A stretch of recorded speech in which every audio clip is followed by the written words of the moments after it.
गहरे जंगल में एक विशाल गोरिल्ला रहता था। उसका नाम केटो था। केटो जंगल का राजा था, शक्तिशाली, समझदार, लेकिन अकेला। इंसानों से दूर वह सिर्फ जंगल के पेड़ों और नदियों का साथी था। दूसरी ओर गांव में अन्वी नाम की एक सुंदर और दयालु लड़की रहती थी।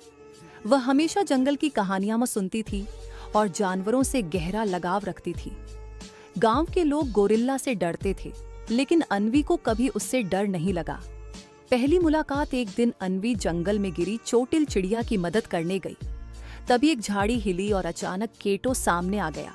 वह विशाल और डरावना दिखता था, लेकिन उसकी आंखों में गुस्सा नहीं, जिज्ञासा थी।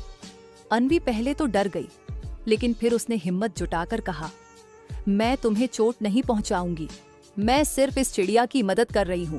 केटो चुपचाप उसे देखता रहा, फिर धीरे से पीछे हट गया। वह पहली बार किसी इंसान को देखकर शांत महसूस कर रहा था। धीरे धीरे बढ़ती नजदीकियां। उस दिन के बाद अन्वी रोज जंगल आती और केटो से दूर बैठकर बातें करती। केटो उसे ध्यान से सुनता। धीरे धीरे वह उसके करीब आने लगा।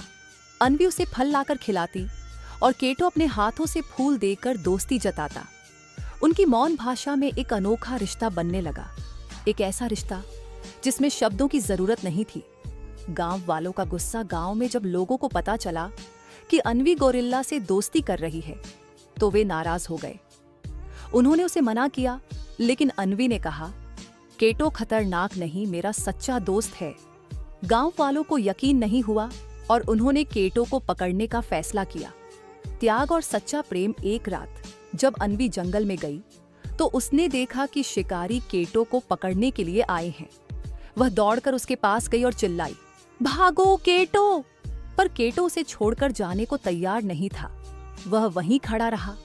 तभी अन्वी ने उसके सिर पर हाथ रखा और कहा, अगर तुम मुझसे प्यार करते हो तो भाग जाओ, मैं तुम्हारी खुशी चाहती हूँ। केटो ने उसकी आंखों में देखा और आखिरकार भाग गया, क्योंकि सच्चा प्यार कभी अपने प्यार को तकलीफ नहीं देना चाहता। एक अधूरी लेकिन खूबसूरत कहानी। अन्वी फिर कभी केटो से नहीं मिली, लेकिन वह जानती थी कि कहीं ना कहीं जंगल में वह हमेशा उसकी यादों में जिंदा रहेगा। शिक्षा। सच्चा प्यार सिर्फ साथ रहने में नहीं, बल्कि एक दूसरे की भलाई के लिए त्याग करने में भी होता है।